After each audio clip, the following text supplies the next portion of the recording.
The elves and the shoemaker. In a faraway village there was once a poverty-stricken shoemaker who had opened a small shop. He lived with his wife, just the two of them. But they were so penniless they didn't even have money for a single new piece of leather to make shoes. The one piece he did have was old, and so small it would be practically impossible to cut a single pair of shoes from it.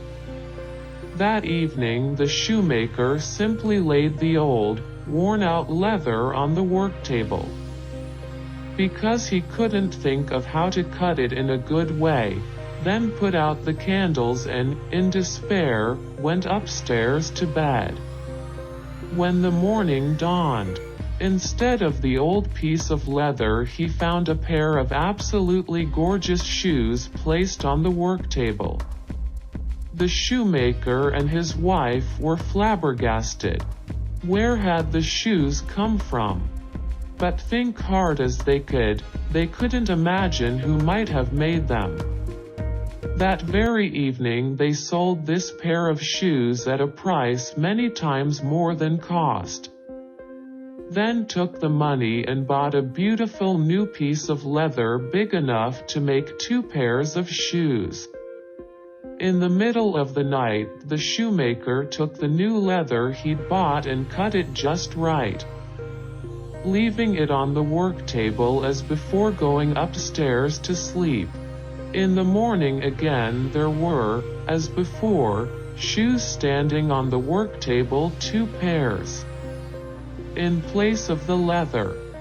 The husband and wife took both pairs and again got many times their price.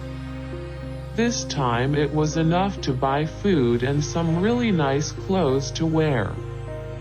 And even after that there was enough money left over to buy a new piece of leather, large enough to make an additional 4 pairs of shoes. That night the shoemaker cut the new leather he'd bought and left it on the work table again as usual, but this time he and his wife didn't go upstairs to bed as before, as they had decided to stay hidden and see exactly who was helping them make all those shoes. They waited until midnight, when they heard a clattering sound coming from a corner of the work table. At that moment 2 tiny elves suddenly appeared, wearing old raggedy scraps of cloth. The husband and wife hiding there were astonished. The 2 elves worked together, picking up the leather the shoemaker had left. They cut, hammered, poked, and sewed meticulously till a tremendously beautiful new pairs of shoes emerged. Although each one of them was as tiny as the palm of your hand, they were able to complete this job. When finished, the 2 elves left. The next morning, the married couple sat and talked about what they'd seen the night before. Those elves helped us make shoes we could sell and get this prosperous. But they themselves are wearing clothes made of old rags. We ought to do something to repay them somehow, said the shoemaker's wife. So that evening they went out and bought a bolt of beautiful fabric, and the wife did painstaking seamstress work with it, fashioning it into a pair of tiny outfits, itsy-bitsy stockings, cute little hats, belts, and pairs of little shoes.